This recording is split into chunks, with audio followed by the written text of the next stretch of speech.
16장에 있는 말씀입니다. 사도행전 16장 오늘 27절에서 34절까지 사도행전 16장 27절로 34절입니다.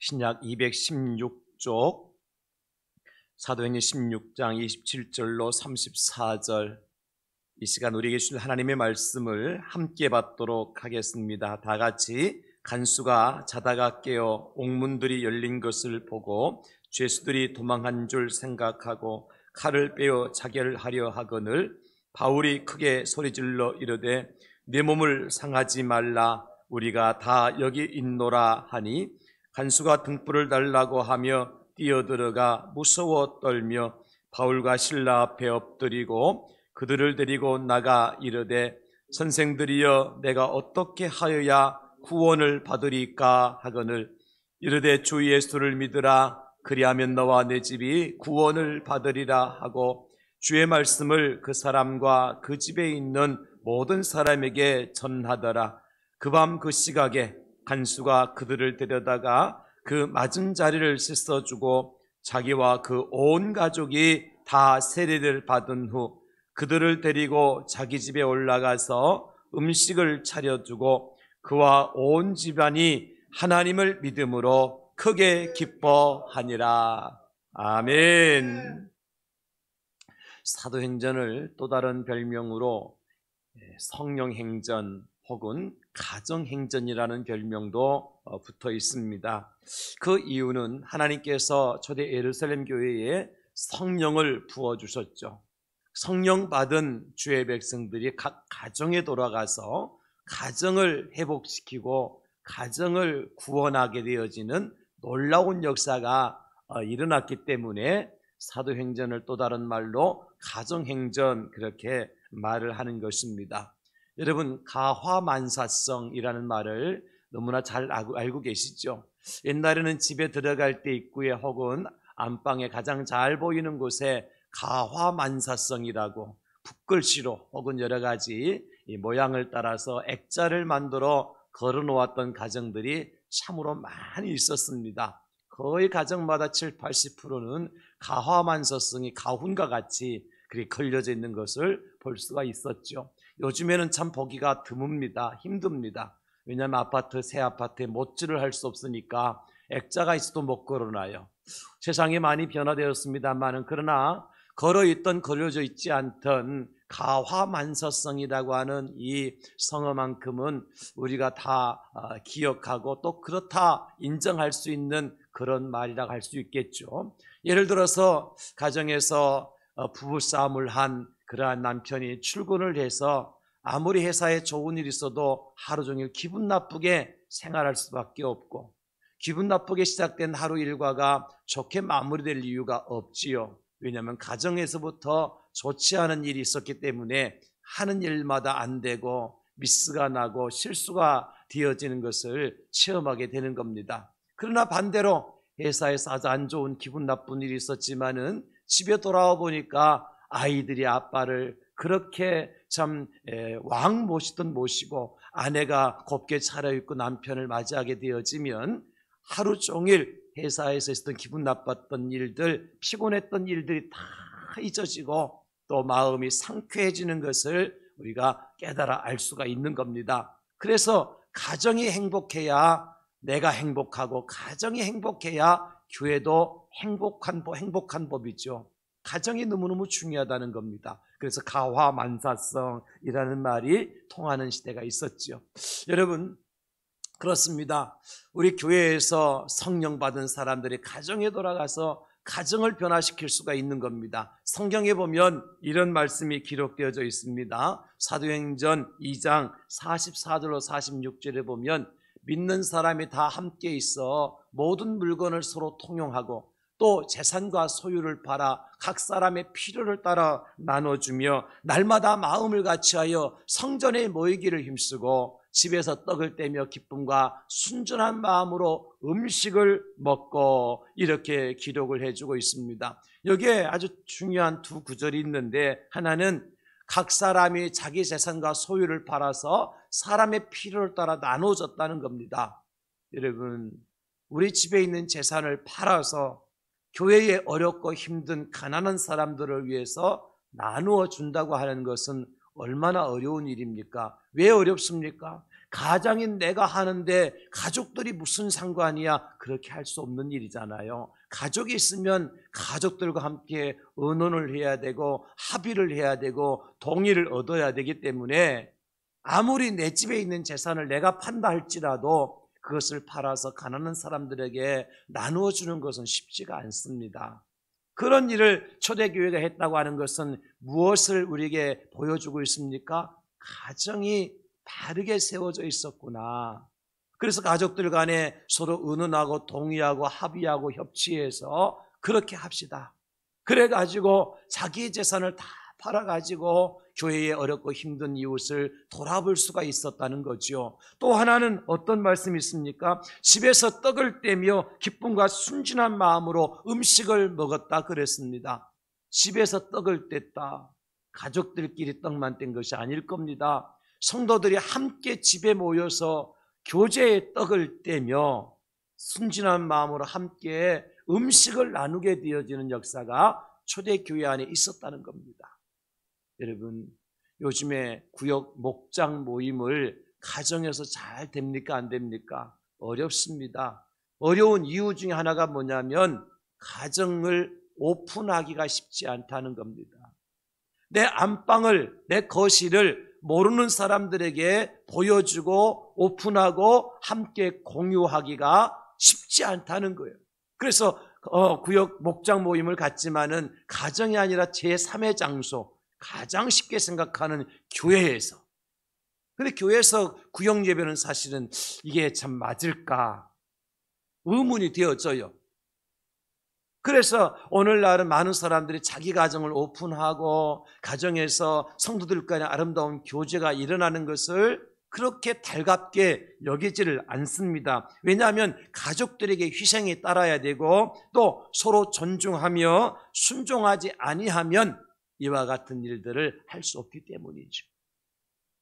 그러므로 초대 예루살렘 교회가 얼마나 아름다운 교회요, 얼마나 행복한 가정이었었나 하는 것을 말씀을 통해서 깨닫게 되어지는 것입니다.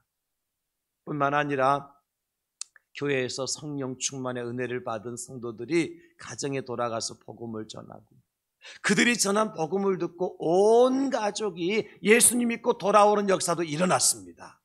그래서 사도행전을 가정행전 그렇게 이야기하는 겁니다. 그 대표적인 케이스가 누굽니까? 이제 두아디라 성의 자주장사였던 누구예요?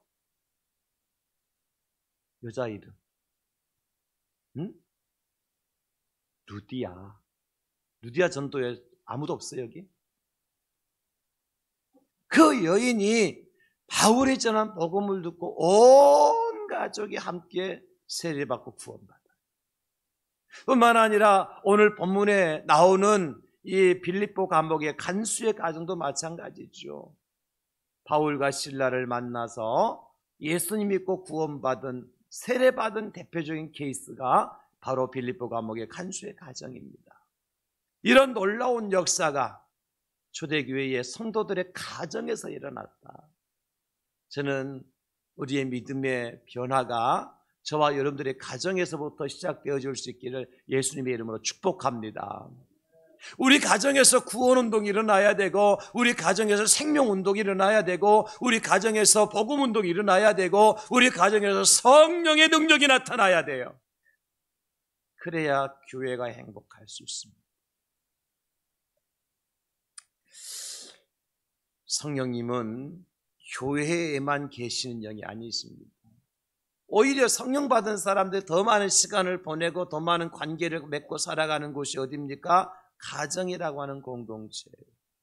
여러분,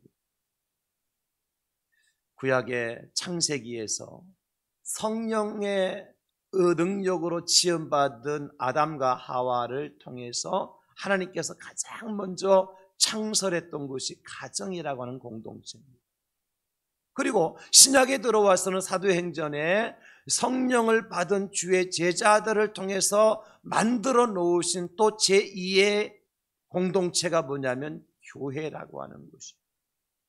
가정과 교회는 구약과 신약에 하나님의 성령 받은 하나님의 사람들을 통해서 이루신 하나님께서 만드신 대표적인 공동체예요.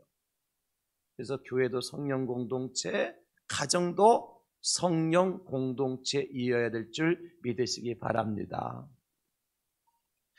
교회에서만 성령 역사 나타나는 것이 아니라 하나님께서 세우신 가정을 통해서 성령의 역사가 나타나요. 그래야 교회가, 그래야 우리 가정이 다시 세상의 빛에 사명을 감당할 수가 있다는 겁니다. 그래서 오늘 저는 본문 말씀을 중심으로 해서 이런 가정 되게 하소서, 이런 소원을 가지고 함께 말씀의 은혜를 나누려고 합니다. 오늘 본문에 나오는 빌립보 감옥의 간수의 가정을 보십시다. 여러분, 오늘 간수, 이 간수는 감옥을 지키는 그러한 직책을 가지고 있는 사람이지만은 가정에 들어가면 어떤 역할을 감당할까요? 가장입니다. 가장. 그렇죠? 아버지로서, 남편으로서 가장의 역할을 감당해야 될 이 간수의 모습. 그런데 그 간수가 어떤 상황에 직면했어요? 위기를 만났어요. 그래서 간수가 무엇을 하려고 합니까? 스스로 자기 목숨을 끊으려고 해요. 여러분, 간수한 사람이 잘못해서 자기 목숨을 끊은 것으로 모든 문제가 해결될 문제가 아니잖아요. 그 이후에 어떤 문제가 발생하게 됩니까? 가정이 파탄 지경이에요. 가정의 위기가 닥쳐온단 말이에요. 그래서 여러분, 저와 여러분들은, 제가 목사이지만 여러분들은 성도지만 하나님의 교회에서 이런저런 역할을 감당하는 것으로 끝이다라고 생각하시면 안 돼요. 그 모든 영향력이 어디까지 가게 되어졌어요? 가정에까지 간단 말이에요. 가정에까지. 그래서 나의 역할이, 나의 있는 위치가, 내가 하는 모든 일들이 우리 가족들에게 어떤 영향력을 끼칠 수 있을 것인가를 늘 염두에 두셔야 돼요. 아직도 살기 싫은 세상 죽어버리지. 너는 죽어도 괜찮지만 가정은 안 된단 말입니다. 여러분, 기억할 수 있길 주의 이름으로 축원합니다. 자기는 죽어서 세상 끝자고 안 보면 끝이고 고생 안 하고 이제 신경 안 써도 되지만 남겨둔 가족들은 더 신경 써야 되고 더 고생해야 되고 더 고통 속에 살아가잖아요. 나의 영향력이 나 한 사람으로 끝나는 것이 아니라는 거예요. 오늘 빌립보 감옥의 간수가 그런 위치에 있었던 겁니다. 만약에 생명을 끊었더라면 어떤 일이 벌어졌겠어요? 아니, 생명을 끊지 않았다 할지라도 그냥 빌립보 감옥의 간수로서의 성공을 했다 할지라도 그 가정의 결국은 어떻게 되고 말았을까요? 그냥 아무런 변화 없이 세상의 역사 속으로 사라지고 말았을까요? 그러나 그 순간 이 빌립보 감옥의 간수와 그 가정에 어떤 일이 벌어집니까? 오늘 본문의 33절, 34절을 우리가 읽었습니다마는 그 밤 그 시각에 간수가 그들을 데려다가 그 맞은 자를 씻어주고 자기와 그 온 가족이, 여러분 거기 밑줄, 자기와 온 가족이 다 세례를 받은 후 34절 그들을 데리고 자기 집에 올라가서 음식을 차려주고 그와 온 집안이 밑줄 하나님을 믿음으로 크게 기뻐합니다. 이런 역사가 나타났어요. 자기 목숨을 스스로 끊어야만 한 그러한 상황이 전개되던 바로 그 상황 속에서 여러분, 그러면 그 집은 어떤 집이 됐을까요? 초상집이죠. 장례를 치를 초상집이었는데 하나님께서 개입하시고 역사하시니까 어떤 집으로 바뀌어요? 잔치집으로 바뀌더라. 할렐루야. 여러분의 가정이 초상집이 아니라 잔치집으로 변화되는 역사가 일어날 수 있기를 주님의 이름으로 축복합니다. 여러분의 가정에 죽음의 울음이 아니라 생명의 기쁨의 찬송이 흘러넘칠 수 있기를 예수님의 이름으로 축복합니다. 슬픔 때문에 근심하고 걱정하는 가정이 아니라 하나님이 주신 은혜 때문에 감사하고 하나님께 영광을 돌려드리는 복된 가정으로 변화될 수 있기를 예수님의 이름으로 축원합니다. 5월달 가정의 달에 이런 변화가 일어나기를 원하는 마음으로 우리가 간구하고 기도할 수 있어요. 온 가족이 세례를 받았고, 그래서 하나님을 믿으니까 크게 기뻐한다. 기쁨이 찾아왔어요. 이 가정이 다시 세상에 빛의 사명을 감당할 수 있는 기회를 하나님이 주신 겁니다. 저는 오늘 이 시간 여러분의 가정마다 정말로 5월달 가정의 달을 맞이해서 이런 놀라운 축복이 임하여서 우리 가정이 다시 세상에 빛이 되는 사명을 감당할 수 있기를 예수님의 이름으로 축원합니다. 우리 가정이 변화되면 우리 가정이 다시 세상에 빛의 사명을 감당할 수 있어요. 그렇다면 우리 가정이 다시 세상에 빛이 되기 위해서 우리가 어떤 소원을 가지고 하나님께 나가야 되느냐, 세 가지의 소원입니다. 오늘 이제 빌립보 감옥의 간수의 가정을 보면서 우리는 세 가지의 소원을 좀 가졌으면 좋겠어요. 첫 번째 소원이 뭐냐면 믿음의 동력자를 만나게 하소서. 우리 다 같이 시작. 믿음의 동력자를 만나게 하소서. 다시 한번 시작. 믿음의 동력자를 만나게 하소서. 아멘. 여러분의 가정이, 저와 여러분들이 먼저, 그리고 우리 가정이, 우리 가족들이 정말 믿음의 동력자를 만나게 해달라고 기도하십시오. 만남이 중요합니다. 누구를 만나느냐. 유유상종이라 그러잖아요. 누구를 만나느냐가 중요합니다. 오늘 감옥을 지키는 간수가 만나는 사람들은 어떤 사람들이었나요? 죄수들이었습니다. 감옥을 지키는 간수였으니까 늘상 보고 만나고 대화하고 하는 사람이 누구요? 죄수들이에요. 결코 감옥을 지키는 간수의 직분이 유익한 직분은 아닌 것 같아요. 그 죄수들은 어떤 사람들이요? 포악한 사람도 있을 것이고 흉악한 사람도 있을 것이고 마음이 피폐해진 사람도 있을 것입니다. 살아온 세월이 사납고 어두운 삶을 살았던 험한 사람들 아니겠습니까? 그리고 그들은 잠시나마 감옥에 머물고 있다가 형기가 마치면 어떡합니까? 훌쩍 떠나가 버립니다. 그동안 나를 지켜줬으니 고맙다고 간수에게 선물 주고 떠날까요? 더럽다 침 뱉고 다시 네 얼굴 안 볼 거다 그러며 떠나는 사람들 아니겠습니까? 거기에 인간미가 있겠습니까? 어떤 관계 형성이 되어져 있을까요? 그렇지 않습니다. 이들의 관계는 서로 감시하고 감독하고 관리하고 잘잘못을 가려내고 보고하고 보고당하는 관계에 불과합니다. 그런데 오늘 빌립보 감옥의 간수는 오늘 놀라운 만남을 갖게 됩니다. 그 만남이 누구와의 만남입니까? 바울과 실라와의 만남입니다. 여러분, 바울과 실라는 어떤 사람입니까? 하나님을 믿는 믿음의 사람이었어요. 그 안에 성령에 충만한 성령의 사람들이었습니다. 생명을 전하고 복음을 전하는 복음의 증인들이었습니다.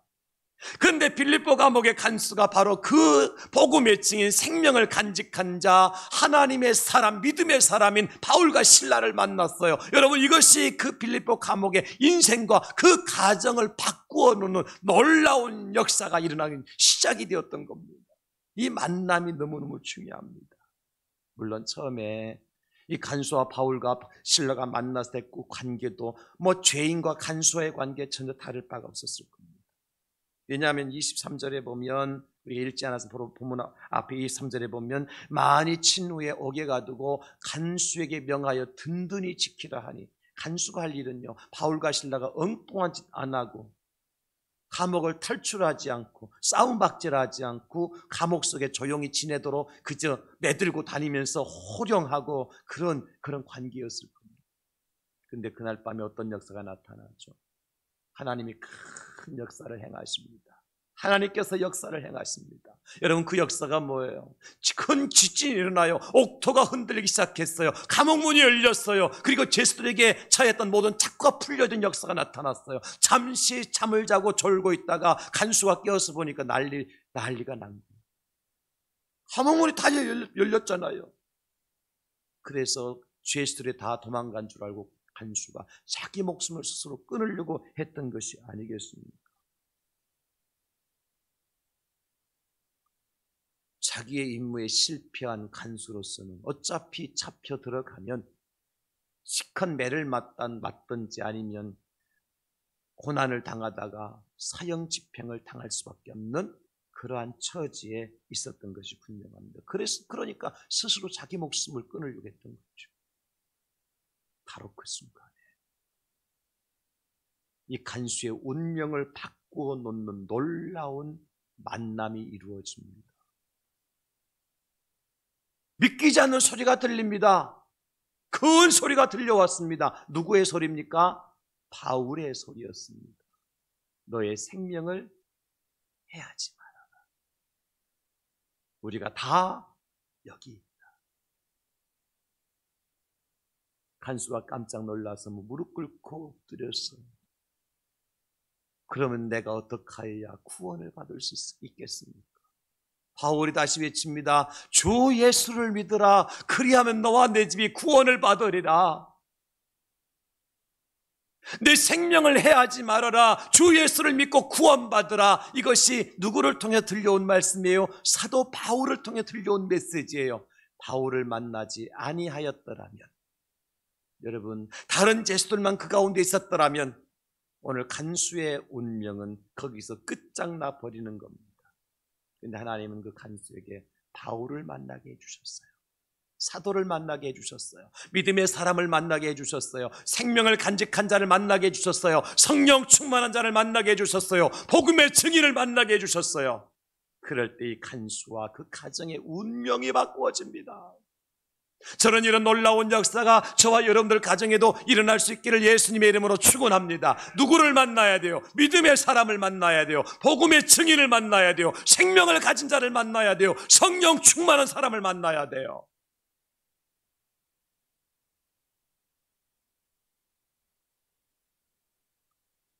두 주 전에 제가 예를 들었던 안재선이라고 하는 사람,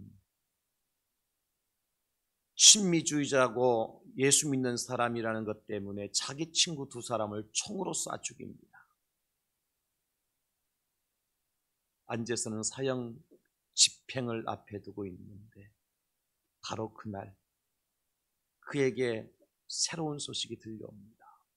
사형 집행을 하지 말라. 이미 이 안재선이라는 사람의 죗값을 당신이 두 아들이 감당하고 죽었으니까 죽은 두 아들이 안재선이 사형 집행당한 것을 원치 않을 거니까 살려주라. 바로 손양원 목사님이죠. 그리고 안재선을 살려내 자기 양자로 삼고 고려 보통 성경신학교 공부를 시켜서 전도사가 되게 합니다. 만약에 안재선이 손양원 목사님이 아니라 다른 어떤 사람을 만났더라면 그 사람의 손에 의해서 갈기갈기 찢겨 죽었을 겁니다. 만남이 중요하다니까요, 여러분. 사도 바울이 스데반 집사를 돌로 쳐 죽이는 사람들 앞에서 그 사람들의 옷을 맡아 가편에서 선동질을 했습니다. 교회를 찬멸하였습니다. 혈기가 등등해서 이제는 내 스스로가 교회를 찬멸시키고 예수 믿는 사람들을 잡아 죽이겠다고 결단하고 공문을 받아고 어찌고 다메섹으로 가는 도중에 누구 만납니까? 예수님 만납니다. 또 누구를 만납니까? 아나니아를 만납니다. 그래서 멀었던 눈이 뜨이게 되어지고 교회를 찬멸하려고 했던 사람이 이방인의 사도로 변화되는 역사가 나타납니다. 만약에 그가 다메섹에서 예수님 만나지 않았더라면, 아나니아를 만나지 않았더라면 그의 인생은 아마도 지옥 한복판에 떨어질 수밖에 없었던 어둠의 인생이었을 겁니다. 빌레몬에서 나오는 오네시모, 주인은 빌레몬의 집에서 종으로 살던 종이었으며 노예였습니다. 그런데 그 주인의 재산을 탈취하고 주인에게 해를 끼치고 도망 나왔습니다. 나가서 누구를 만납니까? 바울 사도를 만납니다. 감옥에 갇힌 바울 사도를 만납니다. 그리고 바울로부터 복음을 듣죠. 하나님은 바로 당신과 같은 사람을 위해서 십자가에 달려 죽었습니다. 당신도 예수님 믿으면 용서받고 구원받을 수 있습니다. 오네시모는 펑펑펑 울면서 바울 앞에 무릎을 꿇고 나 같은 죄인이 용서받고 구원받을 수 있다고요. 예수님 영접하고 새 사람 되었습니다. 그때 바울은 빌레몬에게 다시 오네시모를 보내면서 뭐라고 얘기합니까? 전에는 당신에게 무익한 종이었지만 이제 이 오네시모가 당신에게 유익한 종이 될 겁니다. 전에는 당신에게 악한 종이었지만 이제는 이 오네시모가 사랑받는 형제가 되었습니다. 받아주세요. 만약에 오네시모가 바울을 만나지 않았더라면 영원히 빌레몬의 원수가 되어서 언젠가는 잡혀서 그 인생의 종말을 맞이할 수밖에 없었을 거예요. 만남이 중요합니다. 여러분들의 자녀들에게 만남을 위해서 기도해야 됩니다. 우리 가족들의 만남을 위해서 기도해야 됩니다. 특별히 하나님의 교회 공동체 안에서도 여러분들이 좋은 만남을 위해서 기도하셔야 됩니다. 언제나 빨강색 생각을 하는 사람들을 만나면 나도 모르게 언제가 내 생각이 빨강색으로 바뀌어져 있어요. 언제나 시커먼 일만 하는 사람을 만나게 되어지면 언젠가 나도 내 손에 시커먼 뭔가 묻어있는 것을 발견하게 되어집니다. 여러분 그렇지 않습니까? 여러분들이 아무리 깨끗한 세탁한 새 옷을 입고 왔다 할지라도 여러분 곁에 오물이 잔뜩 묻어있는 사람과 함께 만나게 되어지면 그 오물 냄새가 내 옷에 뱄습니까? 안 뱄습니까? 그래서 성경은 말씀합니다. 여러분 고린도후서 6장 14, 16절 너희는 믿지 않는 자와 멍에를 함께 매지 말라. 멍에를 함께 맨다고 하는 것은 동역한다는 것입니다. 동업을 한다는 겁니다. 함께 산다는 겁니다. 함께 생활한다는 거예요. 의와 불법이 어찌 함께하며 빛과 어둠이 어찌 사귀며 그리스도와 벨리알이 어찌 조화가 되며 믿는 자와 믿지 않는 자가 어찌 상관하며 하나님의 성전과 우성이 어찌 일치가 되려. 우리는 살아계신 하나님의 성전이라. 이와 같이 하나님께서 이르시되 내가 그들 가운데 거하며 두루 행하여 나는 그들의 하나님이 되고 그들은 나의 백성이 되리라. 하나님의 백성은 하나님의 사람을 만나야 됩니다. 그래야 내가 거룩한 삶을 살 수 있는 거예요. 여러분 자주 만나는 사람이 누군가를 생각해 보십시오. 한번 여러분 정리해 보십시오. 성도들은 일주일에 교회 와서 딱 한 번 만나고 일주일 내내 세상에서 만나는 사람이 누군가 한번 여러분 따져 보십시오. 그 영향을 여러분들이 안 받고 있다고 생각하십니까? 천만의 말씀입니다. 우리는 누구를 만나야 될까요? 나에게 잘해주는 사람, 나의 비율을 잘 맞추어주는 사람, 내 편인 것으로 착각하게 만드는 사람. 우리는 그런 사람 자꾸 고르고 그런 사람만 자꾸 만나죠. 그런 사람만 함께하죠. 다른 사람과는 아예 눈길도 마주치지 않지요. 그러나 하나님 우리에게 그런 사람을 만나라고 말씀하시지 않고 누구를 만나라고요? 믿음이 좋은 사람, 성령 충만한 사람, 깨어서 기도하고 영혼을 사랑하고 그 영혼을 살리는 데 인생을 바친 사람. 그 사람 만나면 우리도 살 수 있습니다. 그런 사람 만나면 우리도 변화될 수 있습니다. 그런 사람 만나면 우리도 영광의 길을 걸어갈 수가 있습니다. 무엇을 통해 알 수 있습니까? 오늘 본문에 나오는 빌립보 감옥의 간수를 보면 알 수 있잖아요. 많은 죄인들을 만났지만 그동안 그 간수가 아무런 변화도 나타나지 않았습니다. 그러나 오늘은 바울과 실라를 만났을 때 빌립보 감옥의 간수가 조상집이 되어야 될 그날의 잔치집으로 변화시키는 하나님의 은혜를 체험하더라는 거예요. 할렐루야. 여러분 그런 거예요. 자녀들을 위해서 기도하십시오. 우리 부모님들을 위해서 기도해 드리십시오. 형제들을 위해서 기도하십시오. 지금 이 자리에 나와 함께 있지는 않지만 그 아이들이 우리 부모들이 지금 이 시간 어디에서 누구를 만나고 있을까? 믿음의 사람을 만나게 해 주시옵소서. 복음의 능력을 가진 자를 만나게 해 주시옵소서. 성령의 충만한 사람을 만나게 해 주시옵소서. 그래서 우리 아들, 딸들, 우리 부모님, 형제들이 가는 길이 바뀌어지게 해 주시옵소서. 그들의 운명이 달라지게 해 주시옵소서. 어떻게? 오늘 빌립보 감옥의 간수처럼 하나님을 믿으니 온 집안이 기뻐했던 것처럼 5월달 가정의 달에 이런 놀라운 변화와 은혜와 하나님의 축복이 저와 여러분들의 가정에 일어날 수 있기를 예수님의 이름으로 축원합니다. 축복합니다. 주여, 우리 가정이, 우리 가족들이 믿음의 좋은 사람들을 만나게 해 주시옵소서. 두 번째, 우리가 어떤 기도를 드릴까요? 구원의 복음을 듣게 하소서. 다 같이 시작. 구원의 복음을 듣게 하소서. 아멘. 첫째는 믿음의 좋은 사람을 만나야 되고, 두 번째는 구원의 복음을 들어야 돼요. 만남도 중요하지만 듣는 것도 너무너무 중요합니다. 오늘 이 빌립보 감옥의 간수가 들었던 두 메시지, 첫째는 뭐였습니까? 내 몸을 상하게 하지 말아라. 두 번째는 뭐였습니까? 주 예수를 믿어라. 이 두 가지 메시지가 빌립보 감옥의 간수를 살렸잖아요. 만약에 바울과 실라가 그냥 그가 칼을 들어 자기 목을 치려고 할 때 지켜만 보고 있었더라면 그는 아마 그 순간에 인생이 끝장났을 겁니다. 그런데 바울과 실라가, 특별히 바울의 큰 소리로 내 몸을 상하지 말아라. 우리가 다 여기 있다. 주 예수를 믿으라. 그리하면 너와 네 집이 구원을 받는다. 이거 듣고 이 빌립보 감옥의 간수의 인생이 바뀐 거 아닙니까? 그 가정이 바뀐 거 아닙니까?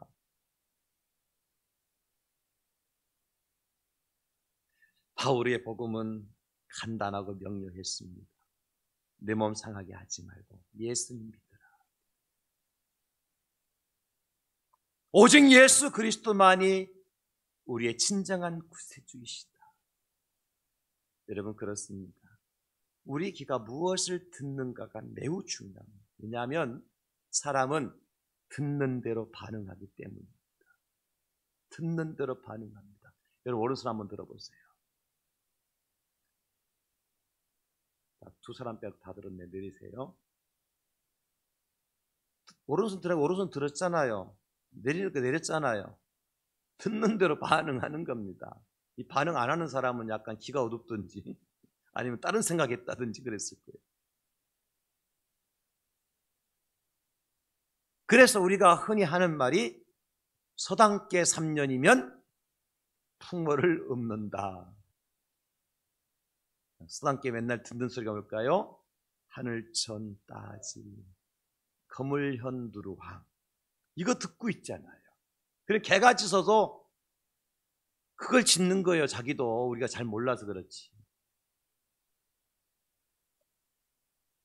여러분, 저는 극동방송을 아주 즐겨 듣습니다. 제가 방송 나가서 방송도 하지만은 복음방송이기 때문에 그래요. 그래서 차를 항상 운전하고 될 때 맨 먼저 딱 사이클을 극동방송 주파수에 맞춰놨기 때문에 시동 걸면 극동방송이 들려옵니다. 하루 종일 찬송과 말씀과 기도를 들을 수 있죠. 근데 방송 중에 이런 멘트가 나옵니다. 극동방송을 듣게 하세요. 놀라운 기적이 일어납니다. 저는 그 말씀을 믿습니다. 왜냐하면 방송을 듣는데 그 방송에서 뭐가 나와요? 찬송이 나오고 하나님의 말씀인 설교가 나오고 하나님이 올려드린 기도가 나오잖아요.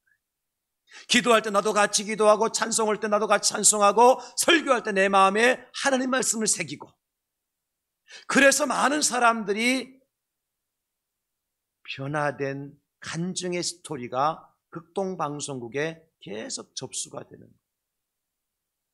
우리 교회 월요일부터 토요일까지 주일날은 삼가합니다마는 1층 카페에서 찬송을 틀어놓습니다. 제가 교회 출근하자마자 가장 먼저 하는 것은 카페에 들어가서 찬송을 틀습니다. 이유는 한 가지입니다. 이 더러운 세상 그만둬야 되겠다. 호주머니에 수면제 가득 가지고 가던 사람이 이 찬송을 듣고 수면제 버리고 복음 먹고 살아날 수 있다는 믿음이 있기 때문입니다.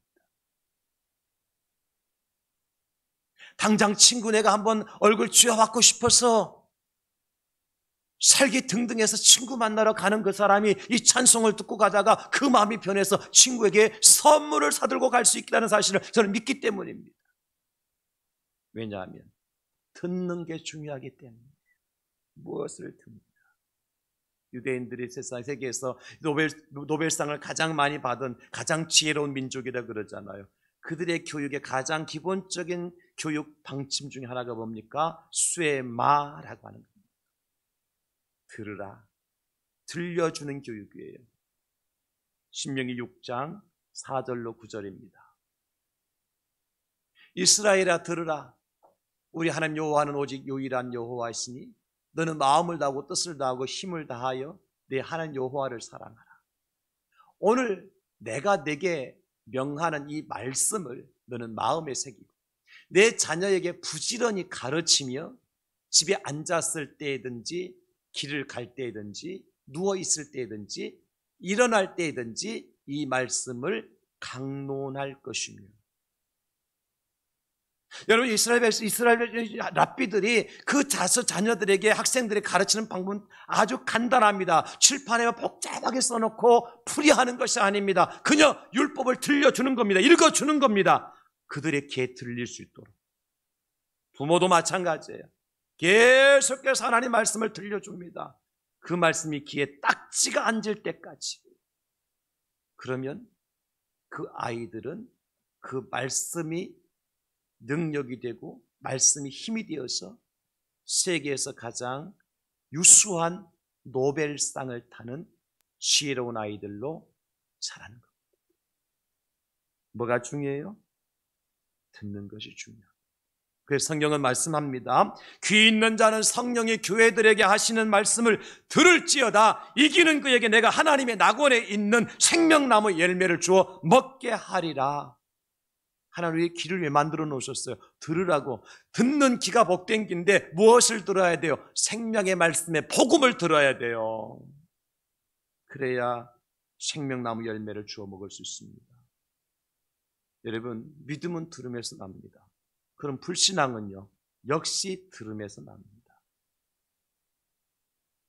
승리 들음에서 납니다. 실패 역시 들음에서 납니다. 제가 지난 금요일에 말씀드렸죠. 붓다부사라고. 안 오신 분들은 무슨 얘기인지 무슨 불교에서 말하는 부처님 이야기인가 그래, 금요 기도 나오세요. 왜 안 나옵니까 도대체? 뭐 합니까 그 시간에?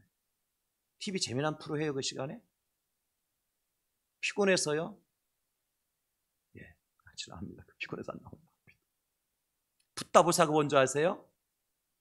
부자 따라하면 부자 될 수 있는, 부자 사람이 될 수 있다. 붓다부사. 부자 따라하면 부자가 될 수 있대요. 여러분, 내가 앞으로 전진하느냐 뒤로 후퇴하느냐 내 귀에 무엇을 듣느냐에 달려 있습니다. 내가 누군가를 사랑하느냐 미워하느냐 역시 내가 무엇을 듣느냐에 달려 있습니다. 똑같은 사람인데 누구는 사랑하는 사람이 누구는 미워하는 사람이. 듣는 게 다른 거예요. 생명도 들음에서 나고 죽음도 들음에서 나고 기쁨도 들음에서 나고 슬픔도 들음에서 나고요. 여러분 그렇죠? 기쁜 소식 들으면 기쁘잖아요. 슬픈 소식 들으면 슬프지 않습니까? 그리고 희망도 들음에서 나고 낙심도 들음에서 나고 할 수 있다 하면 된다 해보자. 여러분 희망이 생기지만 너는 틀렸어 안 돼. 네가 뭐 한다고 그래. 포기해. 절망입니다. 친구도 들음에서 친구가 되고 원수도 듣기 때문에 원수가 되는 거예요. 긍정도 들음에서 나고 부정도 들음에서 납니다. 사랑하는 성도 여러분, 우리는 무엇을 듣느냐가 중요해요. 우리 자녀들에게 무엇을 들려주기를 원하십니까, 여러분? 생명의 복음을 들려주십시오. 구원의 복음을 들려주십시오.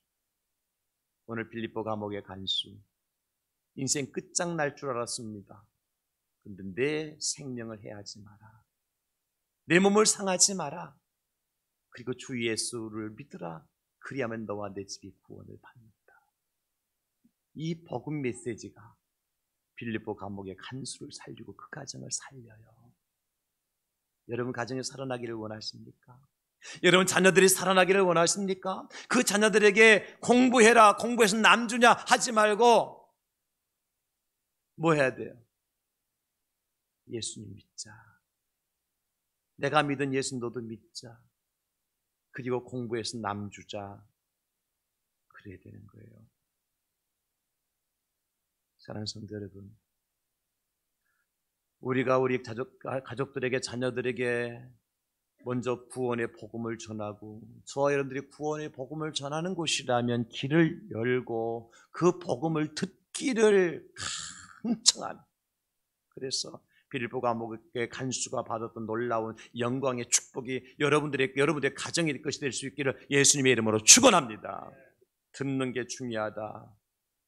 믿음의 사람을 만나고 구원의 복음을 들어야 되고요. 마지막 세 번째는 온 가족이 세례받게 하소서. 다 같이 시작. 온 가족이 세례받게 하소서. 아멘. 아마도 이 소원은 여러분들 모두가 가지고 있는 소원일 거예요. 왜냐하면 우리 가족 중에 누구라 할지라도 천국이 아니라 지옥 가는 것을 원하는 분은 한 분도 없기 때문일 겁니다. 노아의 아들, 세 아들 중에 함처럼, 엘리제상의 두 아들 홈니와 비느하스처럼 저주받는 자식이 되기를 원하는 부모는 없기 때문이고, 다윗의 아들 압살롬처럼 원수 같은 아들 두기를 원하는 분은 없기 때문이고요, 솔로몬의 아들 르호보암처럼 아버지의 좋은 흔적을 지우는 어리석은 자녀를 갖기를 원하는 부모는 없기 때문입니다. 그래서 우리는 무엇을 해야 되느냐? 온 가족이 예수님 믿고 세례받고 구원받게 해달라고 간구해야 됩니다. 나와 내 집이 구원받는 것을 위해서 기도해야 됩니다. 사랑하는 성도 여러분, 자녀들의 영혼이 구원을 받고 우리 부모와 형제들이 세례받고 그래서 영혼이 잘된 같이 범사가 잘되고 영육이 강건한 가족들이 될 수 있게 해달라고 우리가 날마다 기도를 해야 됩니다.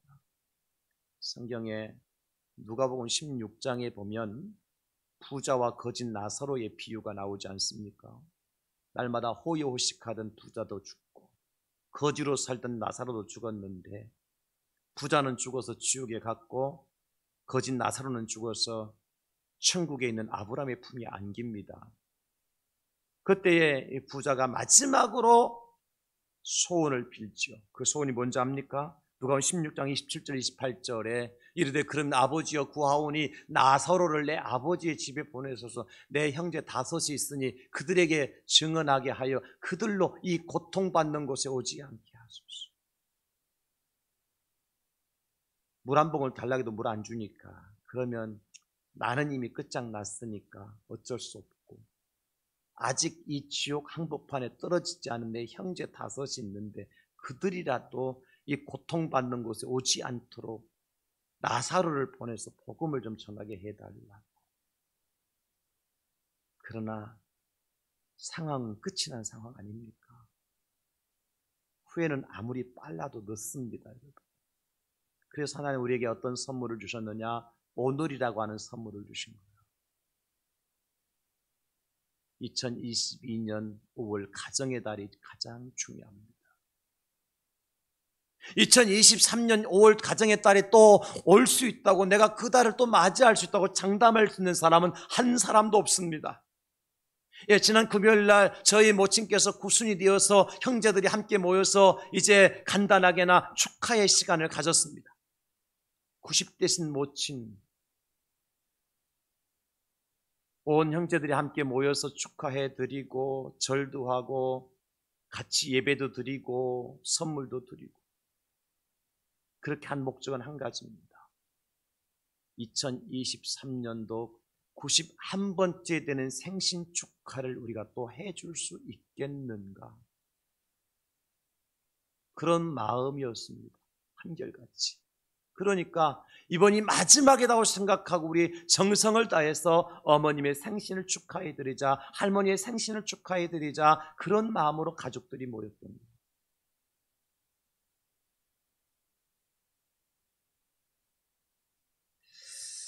여러분, 오늘이 어버이날이잖아요. 우리 자녀들에게 부모로서 할 수 있는 날 아닙니까? 얘들아, 내게 선물 하나 좀 해주겠니? 나 자동차가 지금 거의 달달거리는데 좀 새 차 하나 사주면 어떨까? 아파트가 조금 비좁은데 겨울 되면 춥고 여름 되면 덥고 그런데 불편한데 조금 조금 큰 한 3평 정도 늘려서 새로운 아파트 좀 하나 사주면 어떻겠니? 그러면 자식들이요 다 해줍니다. 있는 자식은 해줘요. 없으면 못 해주지만. 그러나 여러분 그것 가지고 우리 자식들이 행복해질까요? 우리 아버지 차 사드렸으니까, 우리 어머니 아파트 사드렸으니까 우리 행복하다 그럴까요? 빨리 돌아가시면 저 차 내 거 되고 빨리 돌아간 저 집 내 집 될 겁니다. 우리가 자녀들이 뭘 원할까요, 여러분? 얘들아, 아빠의 평생의 소원 한 가지밖에 없다. 엄마의 평생의 기도 제목 한 가지밖에 없다. 바로 너희들이 예수 믿고 구원받고 세례받고 천국 가는 거다. 그 선물 나한테 해주지 않겠니? 라고 말할 수 있는 기회를 주어줬잖아요, 하나님께서요. 여러분, 그래서 2022년도 5월달 5월 8일 가정의 달 어버이날을 여러분에게 허락하신 거예요. 이거 안 하면 내년 허락 안 할 수도 있습니다, 여러분. 오늘이 중요합니다. 우리의 소원이 뭡니까? 우리 온 가족이 예수 믿고 세례받고 구원받고 천국 가는 것 아니겠습니까? 그래야 오늘 빌립보 감옥의 간수의 가정처럼 되는 거예요. 초상집이 아니라 잔치집으로. 슬픔에 눈물을 쏟는 것이 아니라 기쁨의 찬송과 영광을 하나님께 올려드리는 것으로, 근심과 걱정 속에 두려움 속에 있는 가정이 아니라 기쁨으로 충만한 가정으로. 저는 오늘 예배하는 저와 여러분 모든 가정들이 이런 하나님의 축복을 받아 누리기 위해서 먼저 믿음의 좋은 사람들을 만나고 구원의 복음을 듣고 온 가족이 예수님 믿고 세례받고 구원받는 그런 소원을 가지고 우리 가정이 이런 가정이 되게 해달라고 평생에 하나님 앞에 엎드려 기도하고 그런 하나님의 축복을 받는 여러분 모두가 될 수 있기를 예수님의 이름으로 축원합니다. 하나님 아버지 감사합니다. 우리